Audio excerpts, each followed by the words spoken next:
In today's video, yet another weekly condo market update wherein I go through some of the more major trends, as major as it can get on a weekly basis. Let's get to it.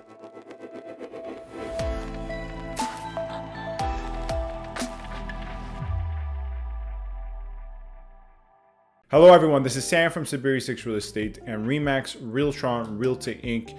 Back with another video for you guys here today. You can find my office information and also my social media information with regards to my Gmail, my Instagram, my TikTok in the description box. Feel free to get in touch with me with any questions you may have with regards to any topics covered in this video, any other previous videos, or any general inquiries with regards to the Toronto/GTA real estate market whatsoever. Lastly, feel free to show your support with regards to a subscription and a like, but obviously, as I always say, you're not obliged to do so whatsoever. Anyways, let's get to the point of today's video. In this weekly condo market update, I thought it would be interesting to look at condo prices and inventory count once more. Now, we're going to break down inventory count with regards to 2022 versus 2021 to see, from December 25th, obviously the holidays, to the start of the new year, to 11 days into the new year, because this is the 11th day of the new year, January 2022, that this video is being recorded.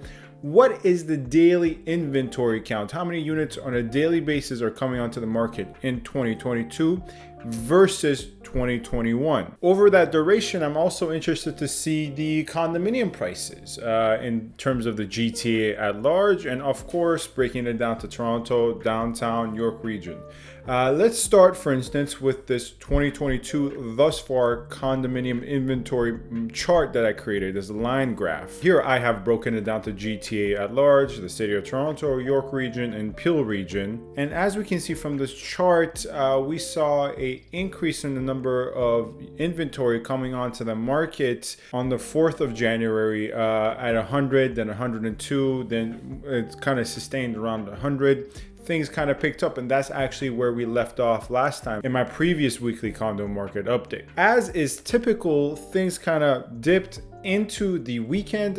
Once again, that's very typical, but spiked back up onto the Monday at 128 units that came onto the market GTA at large. Now, you might say, well, this is somewhat seasonal, right? Inventory is always low in the winter months, in the new year.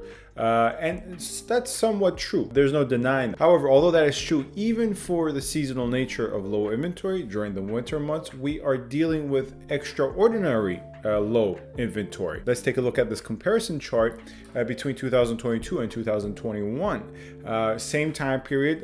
This is the total amount of condominiums that have came onto the market. We see actually leading up to the new year, interestingly enough, the amount of inventory coming onto the market was higher in 2022. Yet nonetheless, once we entered into the new year, inventory thus far in 2022 on a daily basis has been far lower. I think that's a fair, characterization, far lower than was the case in 2021, January of 2021. From January 3rd to January 8th, we were seeing the amount of condominiums coming onto the market hovering around 150, 149, 152, just in the high 140s and the 50s. So it's fair to say that that gap of 40 to 50 units between 2022 to 2021, I think it's a fair projection to say that that gap will somewhat sustain going forward. The hope for buyers, of course, of condominiums is that that gap will minimize itself. And one thing of note with this chart, by the way, if you look at the x-axis, it says 2021 in terms of the year. Just ignore that, right?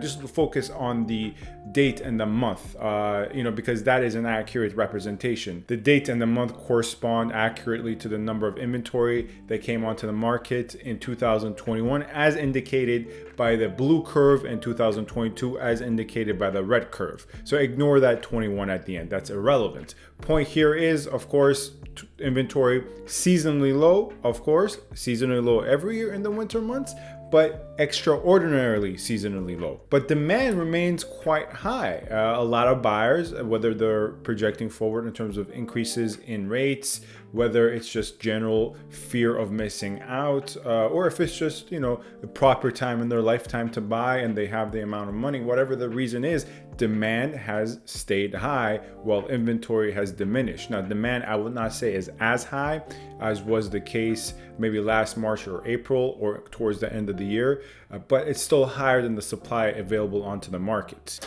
Now, if we look at 2022 prices thus far, now we're just looking 11 days into January, which is a very small sample size. But for instance, GTA at large, we're looking across all condominium types in all areas, very general number, a sale price of $725,000. This number in 2021, this number 11 days into 2021 was much lower. Now looking at Toronto, no longer just the GTA, looking at Toronto, 11 days into 2022, we have seen 241 sales according to the Toronto real estate market at an average sold price of $732,000. Based on 435 sales in 2021, this once again was much lower, around the 630 range, $630,000, give or take $5,000. I don't have the precise numbers at my disposal, but I'm pretty confident that the 630 range I just gave you is very close. When we look at downtown 2022, we're looking at an average sold price of $797,000 based on 98 transactions.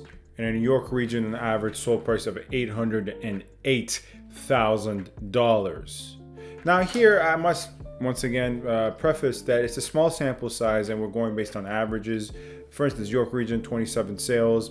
I don't believe the average is that far off, but we have to look at the number of inventory that's sold in the higher end. Right? I really truly believe that the Toronto wide number and the downtown number is more accurate and close to, an accurate representation of condominiums and value in Toronto, because there's more transactions to go based upon than is the case in York region. Nonetheless, York region has seen tremendous growth within the last year, as is most other property types in most other areas. At the end of the day, we are in Toronto, and this is the Toronto/GTA real estate market, and historically, with very few yet noticeable exceptions, but very few exceptions, it is mostly an ever appreciating, ever growing market. Frankly, the closest we ever came into a correction was end of 2020, which prices kind of bottomed out and it was a buyer's market, what you've heard me probably talk about a million times. In terms of bidding, now quite interestingly enough, bidding has only picked up recently onto the market. Obviously I have a very close eye onto the market. I look at what comes out on a daily basis for my investors, for my end users, for my sellers as well, right? Because I have to be in the know. Even as of January 4th, 5th, and 6th, I noticed that a lot of what was coming onto the market was not set for a bidding date. There were a few, but not a lot. That has actually changed considerably so in the last few days into the 9th, 10th, and 11th.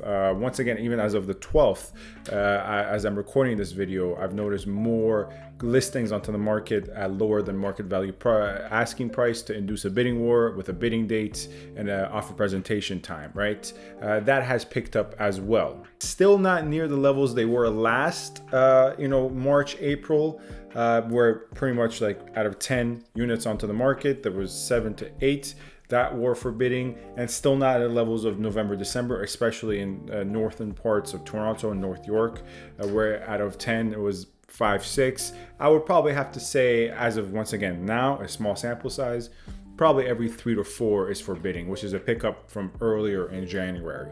Anyways, as always, this is Sam from SaberiSixRealEstate. Let me know if you have any further questions about anything. And if you do have any questions, feel free to get in touch with me. My contact information in the description box with regards to Gmail, Instagram, Office, and TikTok. Thank you very much for watching. Stay safe and stay tuned. Thank you.